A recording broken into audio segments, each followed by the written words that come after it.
ನಮಸ್ಕಾರ ಕದಂಬ ನ್ಯೂಸ್ಗೆ ಸ್ವಾಗತ. ನಾನು ಸೋನಿಕಾ ಸುದೇಶ್. ಮೊದಲಿಗೆ ಮುಖ್ಯಾಂಶಗಳು. ಬೀದರ್ನ ಕೆಬಿ ಕಚೇರಿಯಲ್ಲಿ ಅಗ್ನಿ ಅವಘಡ, ಹೊತ್ತಿ ಉರಿತಿರೋ ಸ್ಟೋರ್ ರೂಮ್. ಡೇವಿಡ್ ಸಿಮಿಯೋನ್ಗೆ ಎಂಎಲ್ಸಿ ಮಾಡಿ ಭಾಸ್ಕರ್ ಬಾಬು ಪಾತರ್ಪಳ್ಳಿ. ದಿನಾಂಕ 28ರಂದು ಛತ್ರಪತಿ ಮಹಾರಾಜ್ ಅವರ ಪುತ್ಥಳಿ ಪ್ರತಿಷ್ಠಾಪನೆ ಕಾರ್ಯಕ್ರಮ. ರೌಡಿಸಂ ಮಾಡುವವರನ್ನು ಸುಮ್ಮನೆ ಬಿಡುವುದಿಲ್ಲ, ಗೃಹ ಸಚಿವ ಪರಮೇಶ್ವರ್. ಸುದ್ದಿಯ ವಿವರಗಳು. ಬೀದರ್ ನಗರದ ಹೃದಯ ಭಾಗದಲ್ಲಿರೋ ಕೆಬಿ ಕಚೇರಿಯಲ್ಲಿ ಇಂದು ಅಗ್ನಿ ಅವಘಡ ಸಂಭವಿಸಿದೆ. ಸ್ಟೋರ್ ರೂಮ್ನಲ್ಲಿ ಏಕಾಏಕಿ ಬೆಂಕಿ ಕಾಣಿಸಿಕೊಂಡಿದೆ. ಪರಿಣಾಮ ಟ್ರಾನ್ಸ್ಫಾರಂ ಹಾಗೂ ಆಯಿಲ್ ಇರುವ ಸ್ಟೋರ್ ರೂಮ್ ಹೊತ್ತಿ ಉರಿತು. ಕಚೇರಿ ಸಿಬ್ಬಂದಿ ವಾಹನಗಳು ಕೂಡ ಸ್ಟೋರ್ ಪಕ್ಕದಲ್ಲೇ ನಿಂತಿದ್ದವು. ಬೆಂಕಿ ನಂದಿಸಲು ಅಗ್ನಿಶಾಮಕ ಸಿಬ್ಬಂದಿ ಹರಸಾಹಸ ಪಟ್ಟರು. ಸ್ಥಳದಲ್ಲಿ ಕೆಲವು ಸಮಯ ಉದ್ವಿಗ್ನ ಪರಿಸ್ಥಿತಿ, ಆತಂಕದ ವಾತಾವರಣ ಉಂಟಾಗಿತ್ತು.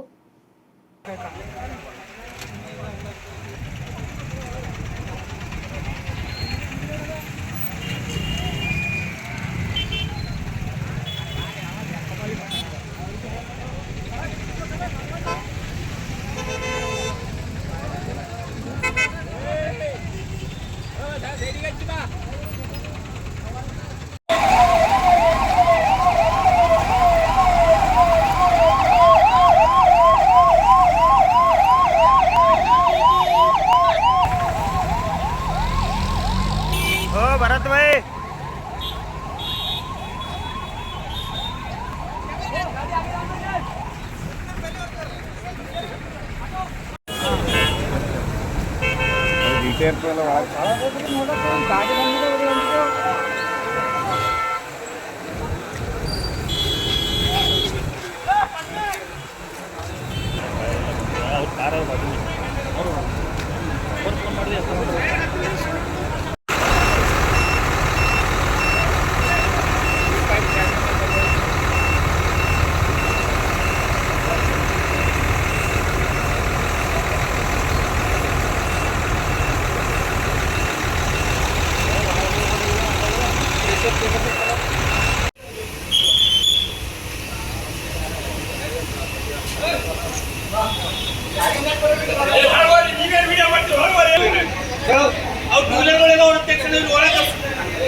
ಮಾಜಿ ವಿಧಾನ ಪರಿಷತ್ ಸಭಾಪತಿಗಳು ಹಾಗೂ ಕಲ್ಯಾಣ ಕರ್ನಾಟಕದ ಕ್ರೈಸ್ತ ಸಮಾಜದ ಬಹುದೊಡ್ಡ ಆಸ್ತಿ ಎನಿಸಿರುವ ಡೇವಿಡ್ ಸಿಮಿಯೋನ್ ಅವರಿಗೆ ವಿಧಾನ ಪರಿಷತ್ ಸದಸ್ಯರನ್ನಾಗಿ ನೇಮಕ ಮಾಡುವಂತೆ ಕರ್ನಾಟಕ ಕ್ರೈಸ್ತರ ರಕ್ಷಣಾ ವೇದಿಕೆ ಸಂಸ್ಥಾಪಕ ಅಧ್ಯಕ್ಷರಾದ ಭಾಸ್ಕರ್ ಬಾಬು ಪಾತರ್ಪಳ್ಳಿ ಆಗ್ರಹಿಸಿದರು. ಬೀದರ್ ಜಿಲ್ಲಾ ಪತ್ರಿಕಾ ಭವನದಲ್ಲಿ ಸುದ್ದಿಗೋಷ್ಠಿ ಉದ್ದೇಶಿಸಿ ಮಾತನಾಡಿರುವ ಅವರು, ಕಲ್ಯಾಣ ಕರ್ನಾಟಕದ 7 ಜಿಲ್ಲೆಗಳಾದ ಕಲಬುರಗಿ, ಯಾದಗಿರಿ, ಬೀದರ್, ರಾಯಚೂರು, ಕೊಪ್ಪಳ, ಬಳ್ಳಾರಿ, ವಿಜಯನಗರ ಜಿಲ್ಲೆಗಳಲ್ಲಿ ಕ್ರೈಸ್ತ ಸಮುದಾಯದವರ ಜನಸಂಖ್ಯೆ 6-7 ಲಕ್ಷ ಇದ್ದಾರೆ. ದೇಶ ಸ್ವಾತಂತ್ರ್ಯದ ನಂತರ ಎಲ್ಲ ಕ್ರೈಸ್ತ ಸಮಾಜದವರು ಕಾಂಗ್ರೆಸ್ ಪಕ್ಷಕ್ಕೆ ಬೆಂಬಲಿಸುತ್ತಾ ಬಂದಿರುತ್ತಾರೆ. ಲೋಕಸಭಾ ಚುನಾವಣೆ, ವಿಧಾನಸಭಾ ಚುನಾವಣೆ ಅಥವಾ ಸ್ಥಳೀಯ ಚುನಾವಣೆಯಲ್ಲಿ ಕ್ರೈಸ್ತರು ಸಂಪೂರ್ಣವಾಗಿ ಕಾಂಗ್ರೆಸ್ ಪಕ್ಷಕ್ಕೆ ಎಲ್ಲ ರೀತಿಯಿಂದ ಸಹಕಾರ ನೀಡುತ್ತಾ ಬಂದಿರುತ್ತಾರೆ. ಆದಾಗ್ಯೂ ಕಾಂಗ್ರೆಸ್ ಪಕ್ಷವು ಕ್ರೈಸ್ತ ಸಮುದಾಯದ ಮತಗಳನ್ನು ಪಡೆದು ಸಮುದಾಯವನ್ನು ಯಥಾವತ್ತಾಗಿ ಅಲಕ್ಷಿಸುತ್ತಾ ಬಂದಿದೆ. ಪಕ್ಷದಲ್ಲಿ ಸರ್ಕಾರದಲ್ಲಾಗಲಿ ಸ್ಥಾನಮಾನಗಳನ್ನು ಕಲ್ಪಿಸದೇ ಇರುವುದು ಕ್ರೈಸ್ತ ಸಮುದಾಯಕ್ಕೆ ಮಾಡಿರುವ ಘೋರ ಅನ್ಯಾಯ ಆಗುತ್ತದೆ. ಜಿಲ್ಲಾ ಪಂಚಾಯತ್ ಮತ್ತು ತಾಲೂಕಾ ಪಂಚಾಯತ್ಗಳಲ್ಲಿ ಟಿಕೆಟ್ ನೀಡದೆ ಕ್ರೈಸ್ತರಿಗೆ ಕಾಂಗ್ರೆಸ್ ಪಕ್ಷವು ನಿರ್ಲಕ್ಷ್ಯ ಮಾಡುತ್ತದೆ ಎಂದು ಆರೋಪಿಸಿದರು.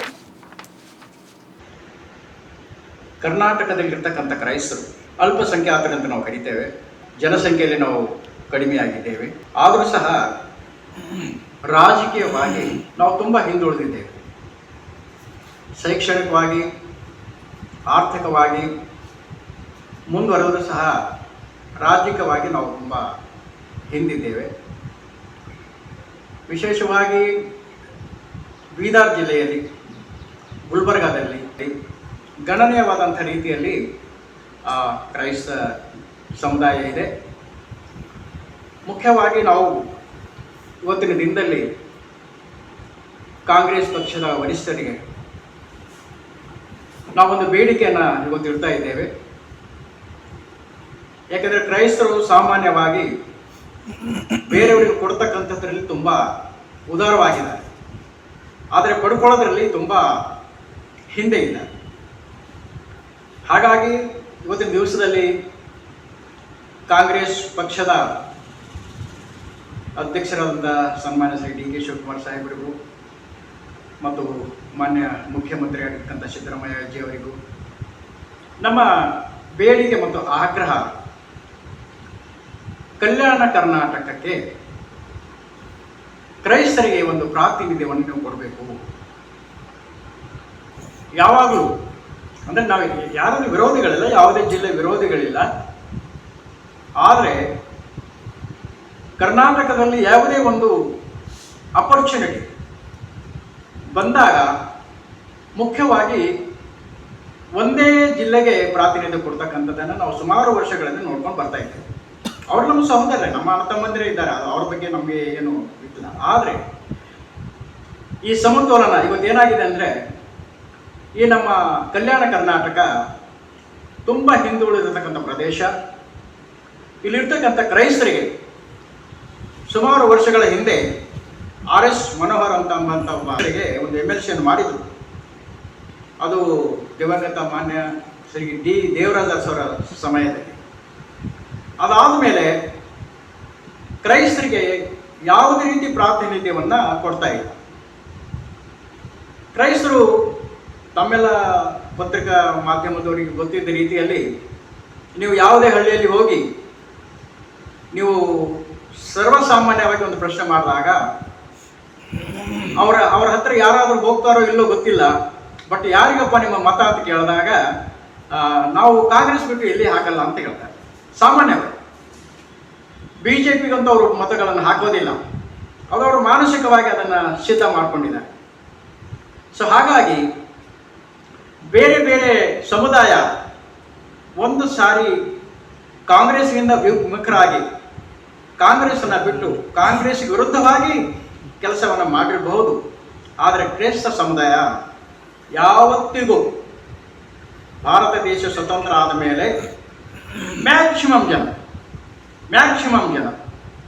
ಕಾಂಗ್ರೆಸ್ಸನ್ನು ತಬ್ಕೊಂಡು ಬರ್ತಾ ಇದ್ದಾರೆ. ಆದರೆ ಇಲ್ಲಿ ಏನಾಗಿದೆ ಅಂದರೆ, ಹೋರಾಟ ಬೇಕು. ನಮ್ಮ ಕ್ರೈಸ್ತ ನಾಯಕರಲ್ಲಿ ನಾನು ಮುಂದೆ ಬೇಡ್ಕೊಳ್ತೀನಿ, ಹೋರಾಟ ಮಾಡಬೇಕು. ನಾವು ಗುಲಾಮರಲ್ಲ. ಅಲ್ಲಿ ಏನಾಗಿದೆ ಅಂದರೆ, ಇವರಿಗೆ ಸತ್ಯವಾದ ಪ್ರಕಾರವಾಗಿ ಇವರು ಪ್ರಶ್ನೆ ಮಾಡ್ತಕ್ಕಂಥ ಆ ಒಂದು ಆ ಧೈರ್ಯ ಮತ್ತು ಆ ಸಾಹಸವನ್ನು ಅವರು ಬಿಟ್ಬಿಟ್ಟಿದ್ದಾರೆ, ಪ್ರಶ್ನೆ ಮಾಡೋದಿಲ್ಲ. ಎಲ್ಲ ಕಲ್ಯಾಣ ಕರ್ನಾಟಕದ ಕಾಂಗ್ರೆಸ್ ಕ್ರೈಸ್ತ ಮುಖಂಡರಲ್ಲಿ ನನ್ನ ಬೇಡಿಕೆ ಅಂದರೆ, ನೀವು ಬೇಡ್ರಿ. ಯಾಕಂದರೆ ಬೈಬಲ್ ಓದ್ತಾರೆ, ಪ್ರಾರ್ಥನೆ ಮಾಡ್ತಾರೆ, ಬೈಬಲ್ ಸಹ ಅದೇ ಹೇಳ್ತದೆ, ಬೇಡಿಕೊಂಡ್ರೆ ನಿಮ್ಗೆ ಸಿಗ್ತದೆ ಅಂತ ಹೇಳ್ತದೆ. ಇವ್ರು ಬೇಡಿಕೊಳ್ಳೋದಿಲ್ಲ. ಸುಮಾರು ಜನ ನಾಯಕರನ್ನು ನೋಡಿದ್ದೀನಿ ನಾನು, ಕಾಂಗ್ರೆಸ್ ನಾಯಕರಿಗೆ. ಸೊ ಹಾಗಿರೋದ್ರಿಂದ ನೀವು ದಯಮಾಡಿ ನಿಮ್ಮ ಕೂಗನ್ನು ಸರ್ಕಾರಕ್ಕೆ, ಸಂಬಂಧಪಟ್ಟ ಅಧಿಕಾರಿಗಳಿಗೆ, ಸಂಬಂಧಪಟ್ಟಂತಹ ಮೇಲಾಧಿಕಾರಿಗಳಿಗೆ ನಿಮ್ಮ ಕೂಗನ್ನು, ನಿಮ್ಮ ಬೇಡಿಕೆಯನ್ನು, ನಿಮ್ಮ ಅನಿಸಿಕೆಯನ್ನು ನೀವು ಹೇಳಿದಾಗ ಅದು ಮುಖ್ಯವಾಗಿ ಅಟ್ಲೀಸ್ಟು ನಾವು 100% ರೀಚ್ ಆಗದೇ ಇದ್ದರೂ ಅಟ್ಲೀಸ್ಟು ಅವರ ಕಿವಿಗೆ ನಮ್ಮ ಕೂಗನ್ನು ಹಾಕದಂಗೆ ಆಗುತ್ತೆ. ಹಾಗಾಗಿ ಇವತ್ತು ಕರ್ನಾಟಕ ಕ್ರೈಸ್ತರ ರಕ್ಷಣೆ ವೇದಿಕೆ ವತಿಯಿಂದ ಇಡೀ ರಾಜ್ಯದಲ್ಲಿ ನಾವು ಪತ್ರಿಕಾಗೋಷ್ಠಿಗಳನ್ನು ಮಾಡಿ ಪ್ರತಿ ಜಿಲ್ಲೆಯಿಂದ ಒಂದು ಸಂದೇಶವನ್ನು ನಾವು ಕೊಡ್ತಾ ಇದ್ದೇವೆ ಕ್ರೈಸ್ತರಿಗೆ. ಅದು ವಿಶೇಷವಾಗಿ ಕಲ್ಯಾಣ ಕರ್ನಾಟಕದ ಕ್ರೈಸ್ತರಿಗೆ ಸುಮಾರು ಜನ ಲೀಡರ್ಸ್ಗಳಿದ್ದಾರೆ. ಅವ್ರು ಕೇಳ್ಬೋದು, ಯಾರು ಇದ್ದಾರೆ, ಎಲ್ಲಿ ಯಾರು ಮುಂದೆ ಬರೋದಿಲ್ಲ, ಹಾಗೆ ಹೀಗೆ ಅಂತ. ಹಣಕಾಸಿನಿಂದ ಮುಂದೆ ಬರದೇ ಇದ್ದರೂ ಸಹ ಅವರು ತಮ್ಮ ಪೂರ್ಣ ಮನಸ್ಸಿನಿಂದ, ತಮ್ಮ ಶಕ್ತಿಯಿಂದ ಅವರು ಪಕ್ಷಕ್ಕಾಗಿ ದುಡಿತಕ್ಕಂಥ ಕಾರ್ಯಕರ್ತರಿದ್ದಾರೆ. ವಿಶೇಷವಾಗಿ ನಮ್ಮ ಡೇವಿಡ್ ಸೀಮನ್ ಸಾಹೇಬರು, ಅವರು ಮಾಜಿ ಸ್ಪೀಕರ್ ಆಗಿ ಕೆಲಸ ಮಾಡತಕ್ಕಂಥವರು ಮತ್ತು ಸಮಾಜಕ್ಕಾಗಿ ಸುಮಾರು ವರ್ಷಗಳಿಂದ ಕೆಲಸವನ್ನು ಮಾಡಿಕೊಂಡು ಬರ್ತಕ್ಕಂಥ ಒಬ್ಬ ನಾಯಕರು ಕಲ್ಯಾಣ ಕರ್ನಾಟಕಕ್ಕೆ ಸಂಬಂಧಪಟ್ಟವರಾಗಿದ್ದಾರೆ. ಬೀದರ್ ಜಿಲ್ಲೆಯ ಔರತ್ ತಾಲೂಕಿನ ಎಕ್ಕಂಬ ಊರಿನಲ್ಲಿ ಛತ್ರಪತಿ ಶಿವಾಜಿ ಮಹಾರಾಜ್ ಅವರ ಪುತ್ಥಳಿ ಪ್ರತಿಷ್ಠಾಪನೆ ಕಾರ್ಯಕ್ರಮ ಇಂದೇ ತಿಂಗಳು 28ನೇ ತಾರೀಕಿಗೆ ನೆರವೇರಲಿದೆ. ಸಮಾಜದ ಎಲ್ಲಾ ಜನರು ಕಾರ್ಯಕ್ರಮಕ್ಕೆ ಬಂದು ಸಹಕರಿಸಬೇಕು ಎಂದು ಅಮಿತ್ ಹೆಂಗರ್ಗ ಹೇಳಿದ್ದಾರೆ. ಅವರು ಮುಂದುವರೆದು, ನಾವು ಕೂಡ ಕನ್ನಡ ಪ್ರೇಮಿ, ನಮ್ಮ ತಾಯಿಯು ಕನ್ನಡಾಂಬೆ, ನಮಗೆ ಕನ್ನಡದ ಮೇಲೆ ಅಭಿಮಾನವಿದೆ. ನಾವು ಹೃದಯದಿಂದ, ನಮ್ಮ ಪ್ರೀತಿ ವಿಶ್ವಾಸದಿಂದ ನಿಮ್ಮೆಲ್ಲರನ್ನು ಪ್ರೀತಿಯಿಂದ ಕರೆಯುತ್ತಿದ್ದೇವೆ. ಆದ ಕಾರಣದ ದಯವಿಟ್ಟು ಯಾರು ಜಾತಿವಾದ ಮಾಡದೆ ಎಲ್ಲರೂ ಬಂದು ಕಾರ್ಯಕ್ರಮದಲ್ಲಿ ಭಾಗವಹಿಸಬೇಕೆಂದು ಹೇಳಿದರು. ಈ ಕಾರ್ಯಕ್ರಮದಲ್ಲಿ ಮರಾಠ ಸಮಾಜದ ಮುಖಂಡರಾದ ಪೃಥ್ವಿರಾಜ್ ಪಾಟೀಲ್, ಸತೀಶ್ ವಾಸಾರೆ, ಅಮಿತ್ ಹಂಗರ್ಗೆ ಹಾಗೂ ಡಾಕ್ಟರ್ ರಂಜಿತ್ ಬಿರದರ್ ಮತ್ತಿತರರು ಭಾಗಿಯಾಗಿದ್ದರು. जो कार्यक्रम है एकम्बा में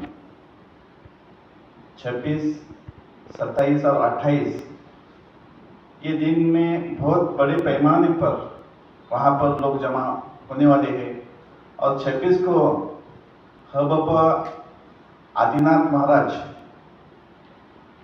लाड़ इनका कीर्तन का कार्यक्रम है और 27 को शिव शहीद राजेंद्र खड़ूसकर इनका पवाड़ा का कार्यक्रम है। उसके बाद में तो शाम 6 बजे छत्रपति शिवाजी महाराज के 13वें वंशज उनके वारसदार युवराज संभाजीराजे छत्रपति इनके शुभ हस्ते छत्रपति शिवाजी महाराज के स्टैचू का अनावरण सोड़ा वहां पर पार पड़ने वाला है।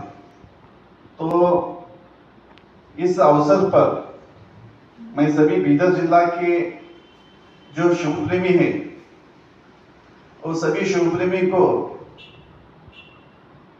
आह्वान करता हूं कि 28 तारीख को एकम्बा में मौजूद रहकर वहां बड़े पैमाने पर शिव प्रेमी उस सोहळे का आनंद लेना चाहिए और एक शक्ति वहां पर दिखानी चाहिए। ये मैं आप पत्रकार बांधवों के माध्यम से मैं सभी को आह्वान करता हूं और सभी पत्रकार बांधव को हम सभी यहाँ पर आकर आपको निमंत्रण देने के लिए यहाँ पर आए हैं।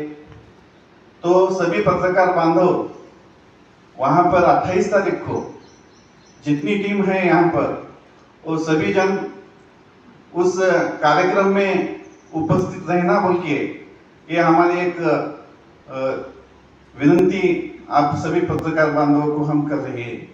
तो मैं आशा करता हूँ कि उस 28 तारीख को आप सभी वहाँ पर मौजूद रहेंगे और उस कार्यक्रम का जो लाइव टेलीकास्ट होगा वो आप मीडिया के माध्यम से लोगों तक आप निश्चित रूप से पहुंचाएंगे, ये मैं आशा करता हूं। ಇವತ್ತು ನಾಳೆದು 28 ನಮ್ಮ ಊರಿನಲ್ಲಿ ಶ್ರೀ ಛತ್ರಪತಿ ಶಿವಾಜಿ ಮಹಾರಾಜ್ ಸ್ಟ್ಯಾಚ್ಯೂದು ಇನಾಗ್ರೇಷನ್ ಇದೆ. ಅದಕ್ಕೋಸ್ಕರ ನಾವು ನಿಮ್ಮ ಕಡೆ ಇನ್ವಿಟೇಷನ್ ಮಾಡಕ್ಕೆ ಬಂದಿದ್ವಿ. ಇದು ಮುಖ್ಯ ಅಂತ ಯಾಕಂದ್ರೆ ನೀವು ನಮಗೆ ಒಂದು ಬ್ಯಾಕ್ಬೋನ್ ಅಂದರೆ ನಿಮ್ಮದಿಂದ ಏನು ನೆಟ್ವರ್ಕ್ ಸಿಗುತ್ತೆ ಆ ನೆಟ್ವರ್ಕು ನಮ್ಮ ಜಿಲ್ಲೆಯಲ್ಲಿ ಎಲ್ಲ ಕಡೆ ಹೋಗಬೇಕು. ಅದಕ್ಕೋಸ್ಕರ ನಮ್ಮ ಸ್ನೇಹದಿಂದ ನಮ್ಮ ಹಾರ್ಟ್ದಿಂದ ನಾವು ನಿಮ್ಮ ಕಡೆ ಬಂದಿದ್ವಿ. ಅದು ಎಲ್ಲರಿಗೂ ನಮ್ಮ ಊರು. ಸೊ ಅದು ನಾನು ಇರೋದು ಬೆಂಗಳೂರಿನಲ್ಲಿ. ಸೊ ಇವ್ರಿಗೆ ಸ್ವಲ್ಪ ಕನ್ನಡ ಪ್ರಾಬ್ಲಮ್ ಇದೆ. ನಮ್ಮ ಅಮ್ಮ ಮರಾಠಿ, ಬಟ್ ನಮ್ಮ ಅಮ್ಮದು ಸಿಸ್ಟರ್ ಅಂದರೆ ನಮ್ಮ ಕನ್ನಡ. ನಾವು ಕನ್ನಡ ಸ್ನೇಹಿ, ನಾವು ಕನ್ನಡ ಪ್ರೇಮಿ. ಸೊ ಅದು don't hurt sir, I want to tell you. So just what means you side that as 8 ವರ್ಷ ಆಯಿತು. ನಾನು ಫಸ್ಟ್ 10th ಮರಾಠಿ ಮೀಡಿಯಂ ಓದಿದ್ದು. ಸೊ ಬಟ್ ನಾವು ಕನ್ನಡ ಸ್ನೇಹಿ, ನಾನು ಕನ್ನಡ ಪ್ರೇಮಿ. ಸೊ ಒಂದು ಮಾತು ಹೇಳ್ತೀನಿ, ಇವತ್ತು 28 ತಾರೀಕಿಗೆ ನೀವು ಎಲ್ಲರೂ ಪ್ರತಿಕಾ ಬಾಂಧವಗಳೇ ಸ್ನೇಹದಿಂದ ನಮ್ಮ ಊರದಿಂದ ನಿಮಗೆ ಕರಿತಾ ಇದ್ದೀವಿ. ನೀವು ಬನ್ನಿ, ನೀವು ಇದ್ದರೆ ನಾವು ಇದ್ದೀವಿ, ನೀವು ಇದ್ದರೆ ನಮ್ಮ ಡಿಸ್ಟಿಕ್ ಇದೆ. ಸೊ ಅದಕ್ಕೋಸ್ಕರ ನಮ್ಮ ಶ್ರೀ ಶಿವ ಛತ್ರಪತಿ ಶಿವಾಜಿ ಮಹಾರಾಜ್ ಒಂದು ಜಾತಿಯವರು ಇಲ್ಲ. ನಾವು ಎಲ್ಲರೂ 18 ಪಗಡ ಜಾತಿ ನಮ್ಮ ಶ್ರೀ ಶಿವ ಛತ್ರಪತಿ ಶಿವಾಜಿ ಮಹಾರಾಜ್ ಹೆಂಗೆ ಮಾಡಿದ್ದಾರೆ, ನೀವು ಬನ್ನಿ. ಅದೇ ಇಲ್ಲಿ ಬಂದಿರೋದು ನಮ್ಮ ಮುಖಂಡರು, ನಮ್ಮ ಊರಿದು ಪಾಟೀಲ್ ಶ್ರೀ ಪೃಥ್ವಿರಾಜ್ ಪಾಟೀಲ್, ಆಮೇಲೆ ನಮ್ಮ ಅಕ್ಷಯ್ ಅರವಿಂದರಾವ್ ಪಾಟೀಲ್ ಏಕಂಬೇಕರ್, ಆಮೇಲೆ ಶ್ರೀ ಸಂದೀಪ್ ನೆಳಗೆ ಅವರು ಇಲ್ಲಿ ಉಪಸ್ಥಿತಿದ್ದಾರೆ. ಅದು ಆದಮೇಲೆ ನಮ್ಮ ಸಂಭಾಜಿ ಬ್ರಿಗೇಡ್ ಅಧ್ಯಕ್ಷ ಜಿಲ್ಲೆ ಸತೀಶ್ರಾವ್ ವಾಸ್ರೆ ಇವರು ಕೂಡ ಇದ್ದಾರೆ. ಅದು ಆದಮೇಲೆ ನಮ್ಮ ಊರದು ಗ್ರಾಮ ಸಚಿವ ನಮ್ಮ ಮುಖಂಡರು ಶ್ರೀ ಅಮಿತ್ ಅಂಗಡಿಯಜಿ ಇವರು ಕೂಡ ಇದ್ದಾರೆ. ಗುಂಡಾಜಿರಾವ್ ಪಾಟೀಲ್ ಕೂಡ ಇದ್ದಾರೆ ಇಲ್ಲಿ. ಅದು ಆದಮೇಲೆ ನಾಥಿರಾವ್ ಪಾಟೀಲ್ ಕೂಡ ಇಲ್ಲಿ ಇದ್ದಾರೆ. ಸೊ ನಮ್ಮ ಹೆಸರು ಲಕ್ಷ್ಮಣ್ ದಿಲೀಪ್ರಾವ್ ಉಪಾಸೆ. ಬಟ್ ನಾನು ನಮ್ಮ ಊರದಿಂದ ನಿಜವಾಗಿ ಸ್ನೇಹದಿಂದ ಹಾರ್ಟದಿಂದ ನಿಮಗೆ ಇನ್ವಿಟೇಷನ್ ಮಾಡ್ತಾ ಇದ್ದೀವಿ. ಪ್ಲೀಸ್ ಬನ್ನಿ. ನೀವೊಂದು ಮರಾಠಿದು ಇಲ್ಲ, ಕನ್ನಡದು ಇಲ್ಲ, ಇದು ಎಲ್ಲರಿಗೂ ಪ್ಲೀಸ್ ದಯವಿಟ್ಟು ಪ್ಲೀಸ್ ಪ್ಲೀಸ್ ಪ್ಲೀಸ್ ಎಲ್ಲರೂ ಬನ್ನಿ.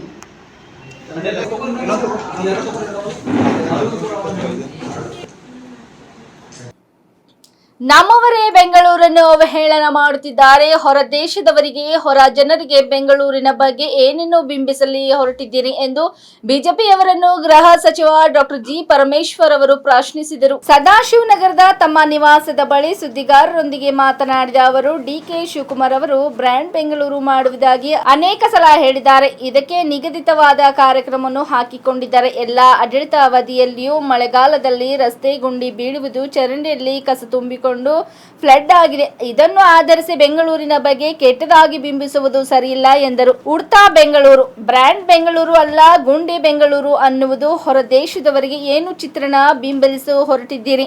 ನಮ್ಮ ಮೇಲೆ, ನಮ್ಮ ಸರ್ಕಾರದ ಮೇಲೆ ಆರೋಪಿಸಲಿ. ತಪ್ಪುಗಳಿದ್ದರೆ ಸರಿಪಡಿಸಿಕೊಳ್ಳುತ್ತೇವೆ. ಜವಾಬ್ದಾರಿಯುತವಾಗಿ ನಡೆದುಕೊಳ್ಳದಿದ್ದರೆ ನೀವೇ ಬೆಂಗಳೂರಿಗೆ ಕೆಟ್ಟ ಹೆಸರು ತರುತ್ತಿದ್ದೀರಿ ಎಂದು ಎಚ್ಚರಿಸಿದರು. ಅನೇಕ ವಿಚಾರಗಳ ಬಗ್ಗೆ ಬಿಜೆಪಿಯವರು ಇಲ್ಲ ಸಲ್ಲದ ಹೇಳಿಕೆಗಳನ್ನು ನೀಡುತ್ತಿದ್ದಾರೆ. ಸರಿಯಾದ ಸಂದರ್ಭದಲ್ಲಿ ಉತ್ತರಿಸಲಾಗುವುದು. ಏನಾದರೂ ನಿರ್ದಿಷ್ಟ ಅವಧಿ ಹೇಳುವುದಿದ್ದರೆ ಹೇಳಲಿ. ಬೆಂಗಳೂರಿನ ಕಾನೂನು ಸುವ್ಯವಸ್ಥೆ ನೋಡಿಕೊಳ್ಳಲು ಪೊಲೀಸ್ ಕಮಿಷನರ್ ಇದ್ದಾರೆ, ಪೊಲೀಸ್ ಇಲಾಖೆ ಇದೆ. ಅವರಿಗೆ ತಿಳಿಸಿದರೆ ಕ್ರಮ ತೆಗೆದುಕೊಳ್ಳುತ್ತಾರೆ. ಇದಕ್ಕೆ ಸಂಬಂಧಪಟ್ಟ ಅಧಿಕಾರಿಗಳು ಸ್ಪಂದಿಸದಿದ್ದರೆ ಅವರ ವಿರುದ್ಧ ಕ್ರಮ ಜರುಗಿಸುತ್ತೇವೆ. ಹೇಳಿಕೆಗಳಿಂದ ಪರಿಹಾರ ಕಂಡುಕೊಳ್ಳಲಾಗುವುದಿಲ್ಲ ಎಂದರು. ಅವ್ರ ಮೇಲೆ ಕಂಪ್ಲೇಂಟ್ ಇತ್ತು ಅಂತೇಳಿ ಅವ್ರನ್ನ ಪೊಲೀಸ್ ಸ್ಟೇಷನ್ಗೆ ಕರ್ಕೊಂಡು ಬಂದಿದ್ದೆ. ಕರ್ಕೊಂಡು ಬಂದಾಗ ಒಂದು 7 ನಿಮಿಷ ಅವರು 7 ಮಿನಿಟ್ಸ್ ಒಳಗಡೆ ಅವನಿಗೆ ಏನಾಗಿದೆ ಆರೋಗ್ಯದ ಇದು ಆಗಿ ಅವ್ರು ತೀರ್ಕೊಂಡಿದ್ದಾರೆ. ಅದಕ್ಕೆ ಅವರು ಪೊಲೀಸ್ನವರೇ ಹೊಡೆದು ಸಾಯಿಸಿದ್ದಾರೆ ಅನ್ನುವಂಥ ರೀತಿಯಲ್ಲಿ ಪ್ರತಿಭಟನೆ ಮಾಡಿ ಪೊಲೀಸ್ ಸ್ಟೇಷನ್ ನುಗ್ಗೋದಕ್ಕೆಲ್ಲ ಪ್ರಯತ್ನ ಮಾಡಿ ಅದಕ್ಕೆ ಅವರು ಬೇರೆ ಗ್ಯಾಸ್ ಇದೆಲ್ಲ ಸಿಕ್ಕಿದ್ದಾರೆ. ಅದು ಪೋಸ್ಟ್ ಮಾರ್ಟಮ್ನಲ್ಲಿ ಗೊತ್ತಾಗ್ತದೆ ಏನು ಯಾಕೆ ಸತ್ತಿದ್ದಾರೆ. ಪೊಲೀಸ್ ಪೇದೆಗೂ ಗಾಯ ಆಗಿದೆ ಅಂತ ಸರ್. ಅದೇ ನ್ಯಾಚುರಲಿ ಕಲ್ತೂರಾಟ ಮಾಡಿದಾಗ ಅಲ್ಲಿರೋರಿಗೆಲ್ಲರಿಗೂ ಕೂಡ ಗಾಯಗಳಾಗ್ತವೆ. ಅದನ್ನು ಕಂಟ್ರೋಲಿಗೆ ತೊಗೊಂಡಿದ್ದಾರೆ. ಅದು ಪೋಸ್ಟ್ ಮಾರ್ಟಮ್ನಲ್ಲಿ ಏನು ವರದಿ ಬರುತ್ತೆ ನೋಡ್ಕೊಂಡು ಆಮೇಲೆ ಮುಂದುವರಿಯುತ್ತೆ. ಉಡುಪಿಯಲ್ಲಿ ಕೂಡ 2 ಗುಂಪು ಮಾರಾಮಾರಿ ಮಾಡಿರ್ತಕ್ಕಂಥ ಹಲವಾರು ಹಿಡ್ಕೊಂಡು ಬೀದಿಲಿ ಕಿತ್ತಾಡೋದು, ಈ ಗುಂಪು ಘರ್ಷಣೆಗಳು, ಈ ರೌಡಿಸಮ್ಗಳು ಇವೆಲ್ಲ ಯಾರನ್ನು ಹೇಳಿ ಕೇಳಿ ಮಾಡೋದಿಲ್ಲ. ಇದಕ್ಕಿದ್ದಾಗೆ ಅವರು ಮಾಡ್ತಾರೆ. ಅಂಥ ಸಂದರ್ಭದಲ್ಲಿ ನಾವು ಅದನ್ನು ಕಂಟ್ರೋಲ್ ಮಾಡೋದಕ್ಕೆ, ಅದನ್ನು ಹತ್ತಿಕ್ಕೋದಕ್ಕೆ ಏನು ಮಾಡಬೇಕು ಅದೆಲ್ಲ ಮಾಡ್ತೀವಿ. ಯಾರಿಗೂ ಕೂಡ ಅವ್ರನ್ನ ಫ್ರೀಯಾಗಿ ಓಡಾಡೋಕ್ಕೆ, ಆ ರೀತಿ ಓಡಾಡಿಕೊಂಡು ಏನು ಬೇಕೋ ಮಾಡಿಕೊಂಡು ಹೋಗ್ಬೋದು ಅನ್ನೋದಕ್ಕೆ ಬಿಡೋದಿಲ್ಲ. ರೌಡಿಸಮ್ ಮಾಡೋರಿಗಾಗಲಿ, ಯಾವ ಪೊಲೀಸ್ ಸ್ಟೇಷನ್ನಿಗೆ ಬಂದು ಧಮಕಿ ಹಾಕಿದರೆ ಅಂಥವರಿಗೆ ಸಾಫ್ಟ್ ಕಾರ್ನರ್ ತೋರ್ಸೋಕ್ಕಾಗತ್ತೆ. ಪೊಲೀಸ್ ಸ್ಟೇಷನ್ಗೆ ಬಂದು ಪೊಲೀಸ್ನವ್ರು ತಲೆ ಕತ್ತರಿಸ್ತೀವಿ ಅಂತ ಹೇಳೋರಿಗೆ ಬಿಡೋಕ್ಕಾಗತ್ತೆ ಹೇಳಿ ನೀವು? ಅದರಿಂದ ಪೊಲೀಸು ಕ್ರಮ ತೊಗೊಳ್ತದೆ. ಅಂಥವ್ರ ಮೇಲೆ ಕಾನೂನಿನಲ್ಲಿ ಏನು ಅವಕಾಶ ಇದೆಯೋ ಅದನ್ನೆಲ್ಲ ಮಾಡ್ತಾರೆ. DJ-ಹಳ್ಳಿ KG-ಹಳ್ಳಿ ಮಾದರಿಯಲ್ಲಿ ಅವರು ಪ್ಲಾನ್ ಮಾಡಿದ್ರು ಅಂತ ನನಗೂ ಅದು ಕಿವಿಗೆ ಬಿತ್ತು. DJ-ಹಳ್ಳಿ KG-ಹಳ್ಳಿ ಮಾದರಿ ಮಾಡ್ತೀವಿ ಅಂತ ಅಂಥವರಿಗೆಲ್ಲ ಕಾನೂನಿನಲ್ಲಿ ಏನು ಕ್ರಮ ತಗೋಬೇಕು ಅದನ್ನ ತೊಗೊಳ್ತೀವಿ, ಮುಲಾಜಿಲ್ಲದೆ ತೊಗೋತೀವಿ. ಸರಿ, ಅವ್ರ ಕೇಸ್ ಏನಾಯ್ತು ಸರ್? ಅದೇ ಅವರಿಗೆ ಸ್ಟೇಷನ್ಗೆ ಕರ್ಕೊಂಡು ಬಂದು ಅವ್ರನ್ನ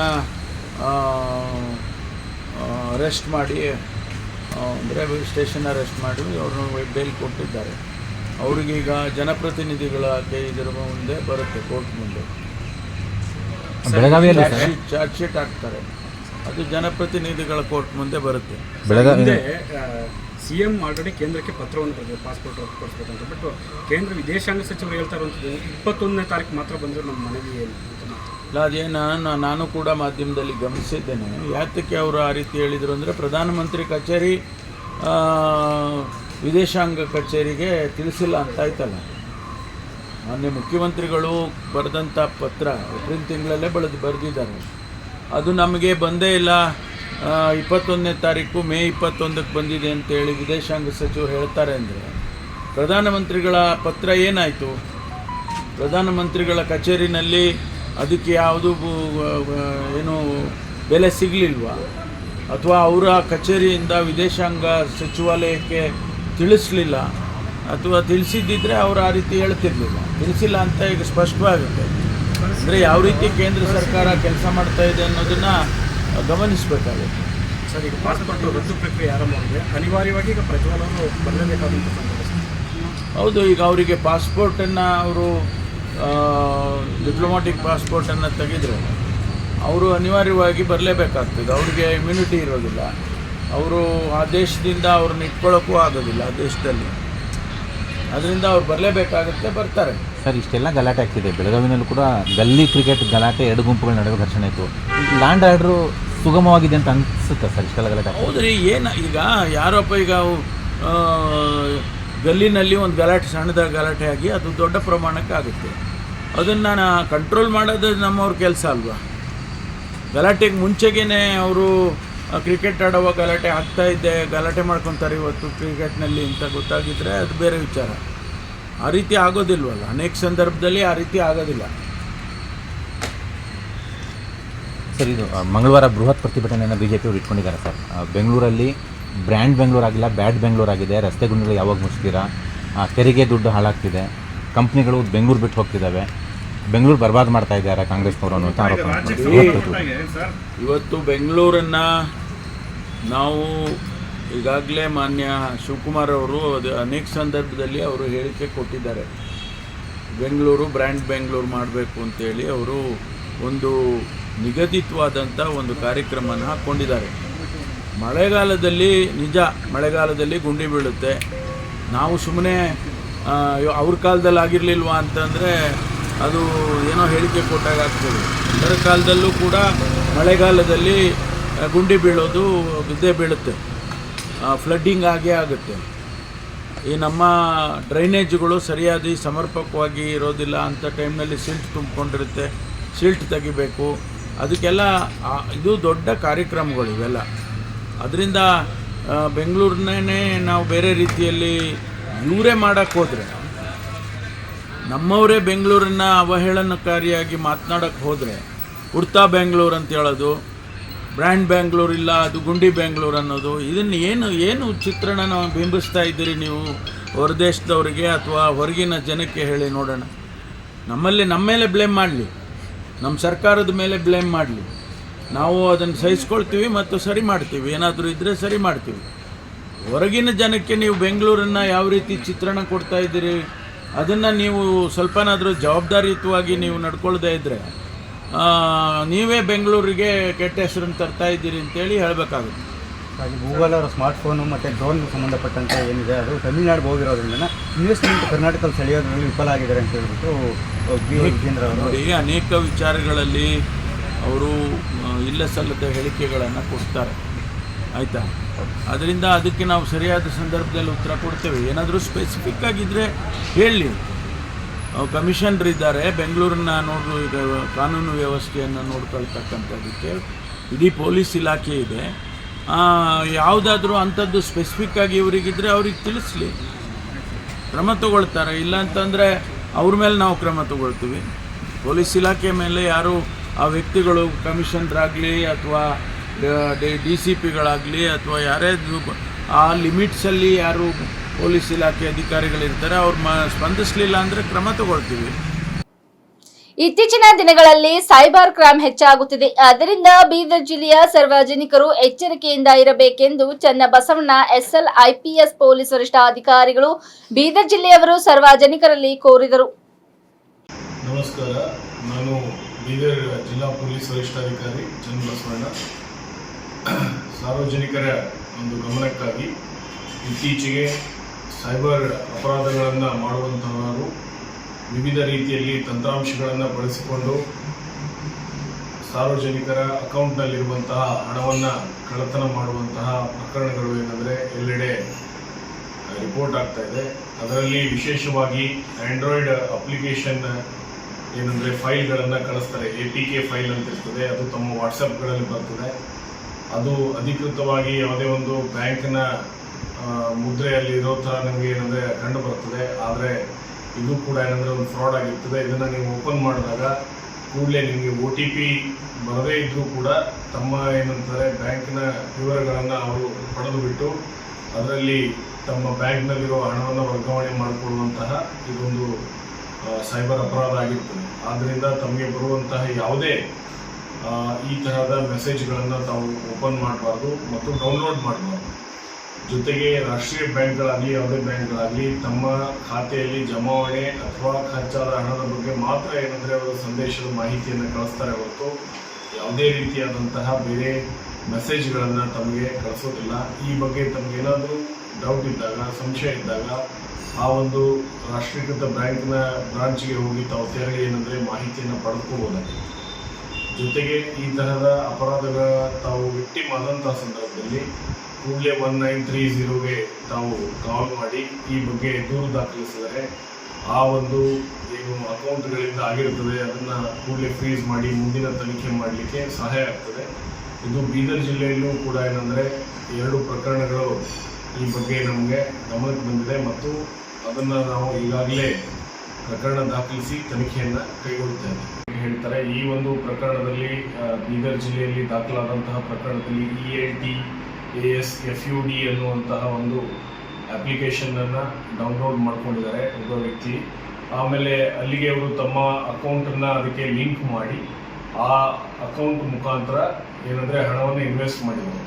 ಸೊ ಮೊದಲು ಅವರು ಇನ್ವೆಸ್ಟ್ ಮಾಡಿದಾಗ ಹೆಚ್ಚಿನ ಒಂದು ಲಾಭ ಬಂದ ಹಿನ್ನೆಲೆಯಲ್ಲಿ ಅವರು ಅದನ್ನು ಅಪ್ಲಿಕೇಶನ್ನಿಂದ ತಮ್ಮ ಅಕೌಂಟಿಗೆ ಕೂಡ ಹಣವನ್ನು ವರ್ಗಾವಣೆ ಮಾಡಿಕೊಂಡು ಖಚಿತಪಡಿಸ್ಕೊಳ್ತಾರೆ. ಆದ್ದರಿಂದ ನಂಬಿಬಿಟ್ಟು ಮುಂದೆ ಹೆಚ್ಚಿನ ಸುಮಾರು 35 ಲಕ್ಷದಷ್ಟು ಹಣವನ್ನು ಅದರಲ್ಲಿ ಇನ್ವೆಸ್ಟ್ ಮಾಡ್ತಾರೆ. ನಂತರ ಅದರಿಂದ 1 ಕೋಟಿಯಷ್ಟು ಲಾಭ ಬಂದಿದೆ ಅಂತ ಹೇಳಿ ಇವರು ಅಪ್ಲಿಕೇಶನಲ್ಲಿ ನೋಡಿಬಿಟ್ಟು ಅದನ್ನು ತಮ್ಮ ಅಕೌಂಟಿಗೆ ವರ್ಗಾವಣೆ ಮಾಡುವ ಸಂದರ್ಭದಲ್ಲಿ ಗೊತ್ತಾಗ್ತದೆ ಇದು ಫ್ರಾಡ್ ಆಗಿದೆ. ಸೊ ಆದ್ದರಿಂದ ಈ ಥರದ ಆನ್ಲೈನ್ ಟ್ರೇಡಿಂಗ್ ಆ್ಯಪ್ಗಳನ್ನು ಕೂಡ ಸೃಷ್ಟಿ ಮಾಡಿ ಜನರು ಏನಂದರೆ ಇವತ್ತು ಮೋಸ ಹೋಗ್ತಾ ಇದ್ದಾರೆ. ಈ ಬಗ್ಗೆ ಎಚ್ಚರವಾಗಿರಬೇಕು. ಈ ಒಂದು ಪ್ರಕರಣದಲ್ಲಿ ಸುಮಾರು 47 ಲಕ್ಷದಷ್ಟು ಹಣವನ್ನು ಒಬ್ಬ ಬಿರಿಯಾನಿಯವರು ಕಳೆದುಕೊಂಡಿದ್ದಾರೆ. ಈ ಬಗ್ಗೆ ಸೆನ್ ಬೀದರ್ ಪೊಲೀಸ್ ಠಾಣೆಯಲ್ಲಿ ಈಗಾಗಲೇ ಪ್ರಕರಣವನ್ನು ದಾಖಲಿಸಿಕೊಂಡು ನಾವು ತನಿಖೆ ಮಾಡ್ತಾ ಇದ್ದೀವಿ. ಸಾರ್ವಜನಿಕರು ಇಂತಹ ಯಾವುದೇ ರೀತಿಯಾದಂಥ ಆನ್ಲೈನ್ ಟ್ರೇಡಿಂಗ್ ಅಪ್ಲಿಕೇಶನ್ಗಳನ್ನು ಡೌನ್ಲೋಡ್ ಮಾಡುವುದಕ್ಕಿಂತ ಮುಂಚೆ ಬಹಳ ಎಚ್ಚರ ವಹಿಸಬೇಕು ಅಂತ ಹೇಳಿ ಇಲ್ಲಿ ತಮ್ಮಲ್ಲಿ ಕೇಳಿಕೊಳ್ತೇನೆ. ಇಲ್ಲಿವರೆಗೆ ಸುದ್ದಿ ಕೊಟ್ಟಿದ್ದು ನಾನು ಸೌನಿಕಾ ಸುದೇಶ್. ಮುಂದಿನ ಸುದ್ದಿಯೊಂದಿಗೆ ಮತ್ತೆ ಭೇಟಿಯಾಗೋಣ. ವಂದನೆಗಳು.